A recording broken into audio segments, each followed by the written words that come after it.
Tahu nggak kalau NASA bukan cuma mengeksplorasi bintang, planet, galaksi atau lubang hitam? Sulit dipercaya, tapi benar loh. Badan ini juga membuat penemuan di sini, di planet Bumi. Jadi, apa temuan terbaru NASA? Apa di bawah es ada kehidupan? Saat menganalisis data baru-baru ini, mereka menemukan hal tersembunyi di bawah es Antartika yang sulit dipercaya.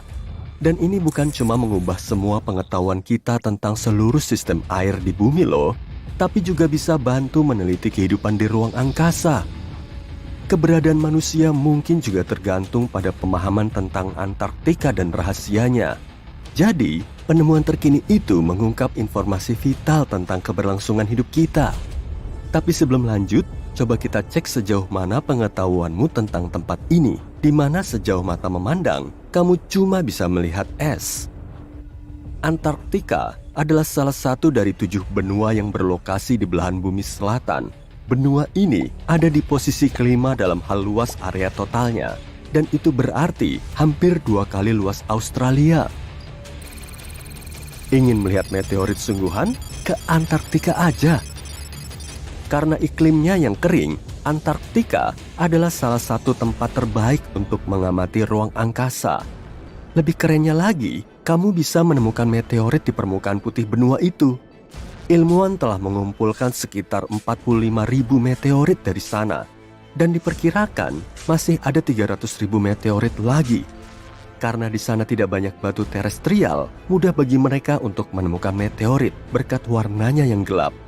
Lingkungan gurun Antartika yang kering juga membantu mengawetkan batuan ini. Bahkan, batuan yang jatuh ke bumi lebih dari 1.000.000 tahun lalu. Kebayang nggak aktivitas vulkanik di Antartika? Sulit memang. Tapi inilah tempat api bertemu es. Antartika Barat adalah lokasi terjadinya sebagian besar aktivitas vulkanik. Ilmuwan baru-baru ini menemukan 138 gunung berapi di Antartika Barat saja. Wah! Mungkin kamu mengira kalau Antartika selalu dingin, tapi enggak loh. Suhu di wilayah pesisirnya bisa sehangat 10 derajat Celcius. Nah, apa kamu pernah bayangkan seperti apa rupa Antartika tanpa es? Mungkin sekarang sulit dibayangkan, tapi area ini nggak selalu tertutup es loh. Tapi itu 34 juta tahun lalu. Jadi tak ada yang bisa bercerita kayak apa permukaan benua itu tanpa es. Namun, NASA mengubah itu. Mereka bikin simulasi komputer dan menyusun peta terakurat tentang kondisi benua ini sekarang. Yang mereka lihat luar biasa. Benua ini sama sekali nggak rata, seperti kelihatannya. Antartika sangat naik turun dengan lembah, dataran bergelombang, dan gunung-gunung tinggi. Tapi ini belum apa-apa dibanding apa yang mereka temukan di bawah es Antartika. Apa itu? Genderang! NASA menemukan 2 danau baru di bawah gletser. Dan yang lebih keren lagi, mereka menemukan kedua danau ini dari ruang angkasa. Gimana caranya? Kalau jawabanmu satelit berteknologi tinggi, kamu benar. Tahun 2003, NASA meluncurkan satelit bernama ICESat. Satelit ini mengukur keseimbangan massa lembaran es dan ketinggian awan serta aerosol. Satelit itu juga membantu pembuatan peta Antartika tanpa es. Tahun 2010, Agensi Antariksa Eropa meluncurkan satelit kedua, CryoSat-2. Satelit ini bertujuan untuk melacak perubahan ketebalan es. Lalu tahun 2018, NASA meluncurkan ICESat-2 yang ketiga, yang mengikuti pesawat ruang angkasa ICESat. Satelit ini mengukur elevasi lembaran es dan ketebalan es laut. Ini adalah instrumen laser pengamat bumi tercanggih milik NASA. Satelit ini mengirimkan data dengan presisi tertinggi. Dan ketika dipadukan dengan data dari satelit lain, menemukan kedua danau baru ini di dekat sepasang danau yang lebih besar menjadi mungkin. Tapi bagaimana mungkin danau-danau ini ada sejak awal? Ketebalan rata-rata sebagian besar es Antartika sekitar 1,9 km. Tapi di beberapa tempat bisa melebihi 3 km, terutama di musim dingin. Jadi, mungkin kamu kira nggak ada apapun di bawah sana, tapi sains bilang sebaliknya. mustahil melihatnya dengan mata telanjang. Namun es benua itu perlahan-lahan tapi terus-menerus mengalir ke arah yang berbeda karena kekuatan beratnya. Tapi selama bertahun-tahun, ilmuwan belum tahu cara air bergerak. Hal itu mulai berubah di tahun 2007 ketika data yang dikumpulkan satelit ICET memberikan gambaran tentang apa yang disembunyikan di bawah permukaannya. Awalnya, mereka menemukan seluruh jaringan danau air lelehan yang terhubung di bawah aliran es Antartika yang mengalir deras, dan jumlahnya ada ratusan. Ahli glasiologi Scripps Institution of Oceanography, Helen Amanda Fricker, menemukan bahwa perubahan elevasi yang diukur oleh ICET terjadi karena dinamika danau-danau ini. Danau-danau ini tidak menahan air lelehan secara statis. Alih-alih, danau ini terisi dan terkuras terus-menerus dari waktu ke waktu melalui sistem saluran air. Dan saat itu, es di atasnya naik turun. Tapi kemana mengalirnya? Ke laut tentu, dan alirannya deras. Sebuah studi terkini yang salah satunya dilakukan oleh Fricker menemukan bahwa aliran satu danau menuju laut adalah sebanyak 198 miliar galon hanya dalam 3 hari. Banyak sekali misteri tentang cara kerja alam yang masih menunggu dipecahkan.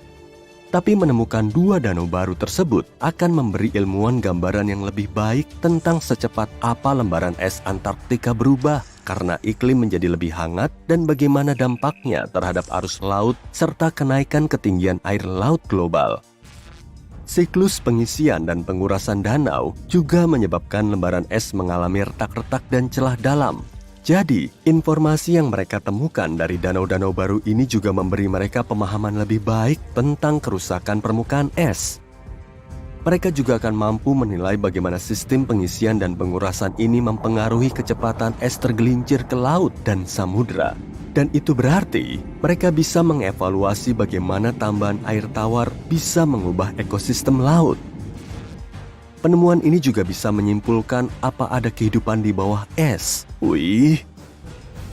Ilmuwan mengebor sampai sekitar 1068 meter es dan menemukan sampel air yang diambil dari salah satu danau itu mengandung 10.000 sel bakteri per milimeter.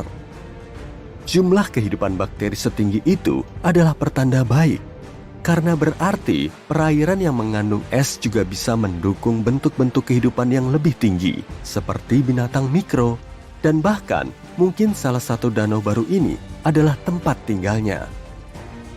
Tapi hal yang paling seru, danau baru itu bisa bantu mereka memahami apa mungkin ada kehidupan di planet-planet lain. Ilmuwan percaya kehidupan apapun di bawah permukaan planet Mars yang membeku mungkin mengikuti pola yang teramati di danau Antartika. Jadi, ada kemungkinan mereka akan menemukan informasi penting baru tentang jenis kehidupan yang pernah ada di planet merah itu. Tapi kamu tak akan mau berada di sana di musim dingin. Suhu terendah di bumi yang bisa kamu alami adalah minus 89 derajat Celcius di tahun 2010. Bahkan terjadi suhu yang lebih rendah lagi, minus 93 derajat Celcius. Dan kamu akan merasakan hawa dingin ini jauh lebih parah karena angin kering dan kencang. Apa kamu tahu bahwa luas permukaan es di Antartika juga berubah sepanjang tahun? Di musim panas, luasnya sekitar 3 juta kilometer persegi. Tapi saat musim dingin, luasnya bertambah jadi 19 juta kilometer persegi. Meskipun ada perubahan, Antartika tetap merupakan area es terluas di bumi. Sorry Arktik, kamu kalah. Apa kamu tahu penguin kecil imut ini? Anggap hewan-hewan ini sebagai penduduk lokal, karena di sini nggak ada penduduk asli. Benua ini bukan milik siapa-siapa, karena tak ada satupun negara yang memilikinya. Tapi kamu tahu nggak siapa pemilik sebenarnya? 5 spesies penguin yang berbeda, anjing laut, dan paus pembunuh. Haha. Meskipun kondisi alamnya keras, kamu bisa loh mengunjunginya sebagai turis untuk memancing dan berbagai tujuan penelitian. Sekitar 5.000 orang tinggal di benua ini di musim panas di berbagai stasiun riset. Tapi saat datang musim dingin, jumlah itu secara alami turun menjadi 1.000. Lapisan es Antartika merupakan 70% persediaan air tawar dunia. Bayangin apa yang akan terjadi kalau es itu meleleh. Ketinggian laut global akan naik sampai 60 meter.